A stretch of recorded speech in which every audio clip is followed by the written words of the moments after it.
Magandang araw sa inyong lahat at ngayong araw. So, maga pa, mga 7 pa lang ng umaga, magsi 7:30. So, maga tayo nagising kasi may lakad tayo ngayon, pupuntahan tayo ngayon na importante din at naimbitahan tayo ng isang kaibigan natin. So, yan, nagbibihis ako. Yan tayo sando tapos naka slacks. Formado. So, yun. At ngayon, ano ba? So, hawak tayo na ngayon ng binyag. So, kinuha ulit tayo yung ninong. Actually, mga ano pa, siguro 2 weeks ago pa sa akin nag-message yung kaibigan ko na iniimbitahan nga tayo sa kanila para maging pangalawang magulang ulit ng isang bata o anak nila. So, yun. At pangilan na to, pang 27 ko na yata ito na inaanak. Siguro mga 26, 27 ganun. May listahan naman ako kaya alam ko kung gaano karami. So, 3 na lang, 30 na, bibinggo na tayo. Hindi, ano. So, yun, pang ano na ito, siguro pang 26 or 27. Basta nasa ganung rate lang, nasa ganung ano lang siya.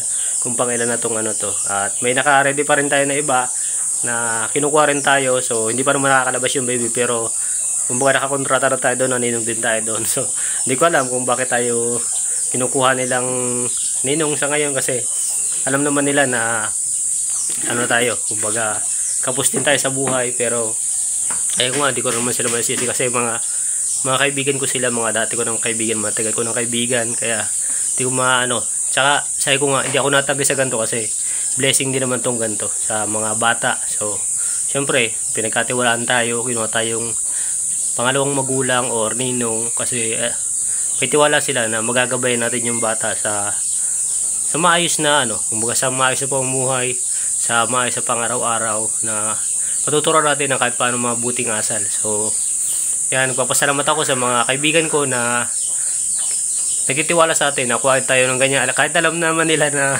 kapos tayo sa buhay. So, sabi ko nga, sila yung mga kaibigan ko na pag nagja-jamming kami is ako lagi yung nilibre nila.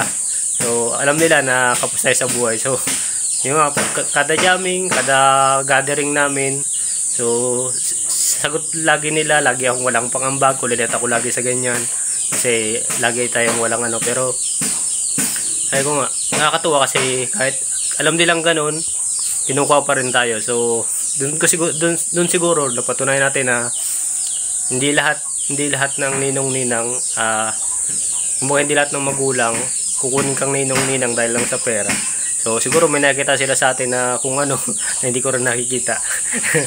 So, yun, prepare tayo kasi ang ano sa atin is alas 8 ng umaga. So, magsi 7:30 na. So, ayan, nagbibihis pa tayo. At pupunta tayo doon ng mga 8. Diretso tayo sa simbahan, tayo madiretso. Kasi doon daw yung doon yung umpisa. Since hindi ko na naman alam yung bahay nila kung saan. Kasi alam ko naglipat na sila. Medyo matagal na kami nitong di nagkikita. Kasi ilang taon na kami di nagkikita. So, mga dati ko ng kaibigan, dati ko ng kumbaga barkada na kasama. So, mga maayos naman na kaibigan, sabi natin mga mabuting kaibigan naman. So, yan, nag-message sila sa atin nung 2 weeks ago, nag-message sa atin na yun nga, piyesta sa kanila. So, magkakaroon ng libreng binyag at bibinyagan yung anak niya. So, kinuha tayong ninong-ninang. Ay, ninong lang pala. Hindi ninang, kasi hindi na tayo long hair. So, yan, kinuha tayong ninong at atin tayo ngayon. So, yan, prepare lang tayo. Tapos, kita-kits tayo doon sa venue. Pakita ko rin sa inyo yung kuha lang ko na ilang clips kasi alam ko medyo maingay doon. Matik yun kasi pesta. Kabi-kabi lang video ko doon. So, hindi tayo makapag-video doon. Copyright tayo niyan. So, yan, magka-capture lang tayo ng doon ng ilang clip doon. So, yan, bisa tayo at para makapuna na tayo doon.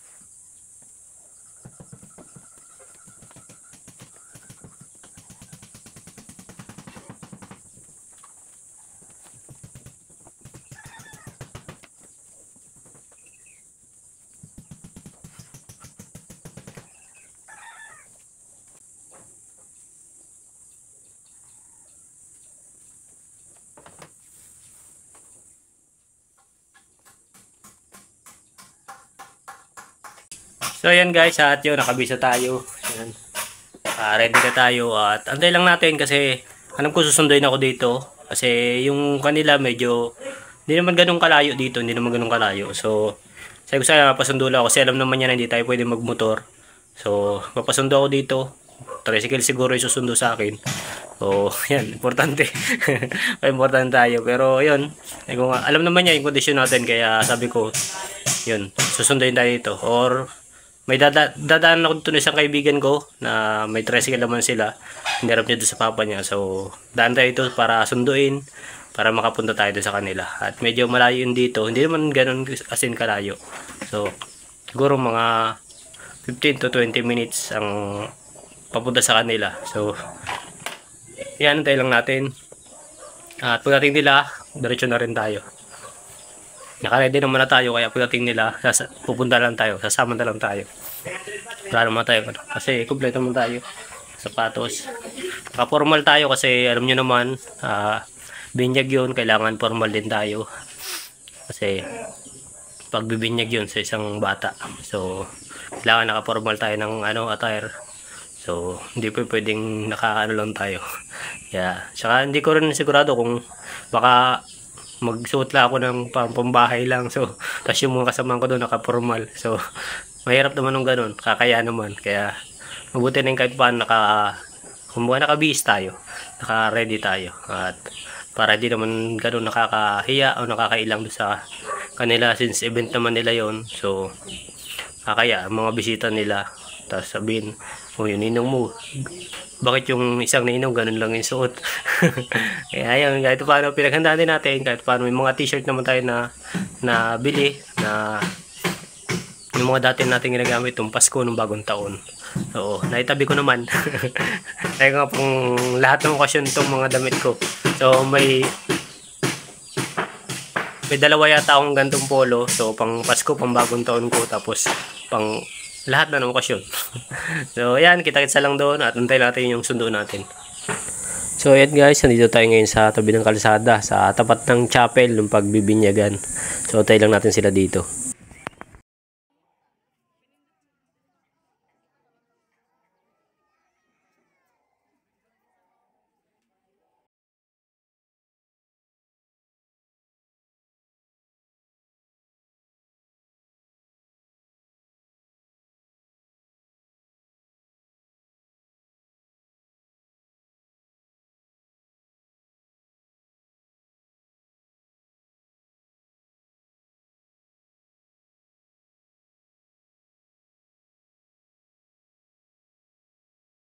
So hello guys, at yun, welcome back. So yan, nag-uwi na tayo kasi yan, pansin nyo, madilim na naman, makulim na naman, sigurado ulan na naman. Kaya sabi ko, uwi na ako at baka abutin pa tayo ng ulan.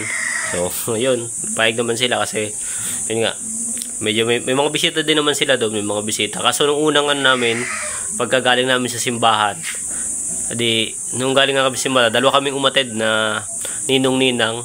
Pero ang sabi nila nung kaibigan ko is nasa kami, 11 or 12 yata kami na ninong at ninang. So dadalawa kami naka-attend. Yan, hanggang pagdating sa bahay nila, so dadalawa kami. Kaya yun, sabi nga niya nagulukan nga kami na di namin kayang ubusin tong handa na to kasi dadalawa kami. So yan, buti lang may mga nagdatingan, may mga bisita rin sila, mga kamag-anak at malapit din na mga kaibigan din. So yun, dumami din naman yung tao doon at nagsalo-salo din naman. So nung una kami dalawa lang talagang kumakain. Yun, mga dumating na lang nung gawa na natay lang din siguro kami kasi yun nga, nasa simbahan kami, binyag nung bata. So yun, hindi na ako nakapag-vlog doon kasi nagbibideo ako medyo maingay, kakopyright tayo, kaya hindi na ako nakapag-video doon sa part ng bahay nila. Pero yun, okay naman, naging naman, maayos naman, masaya din naman kahit paano.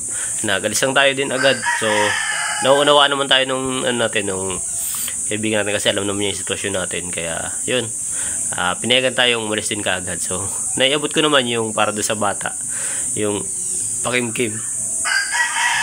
Nakapag-abot naman tayo sa bata, kaya wala naman problema pati. Tsaka yun nga, medyo hindi naman ganun kalapit din yung kanila. At ulan na, mahirap, baka tumuloy-tuloy yung ulan, hindi tayo uwi agad. Kaya sabi ko, uwi na rin muna ako. Saka, yun, kailangan ko rin magpahinga din kahit paano.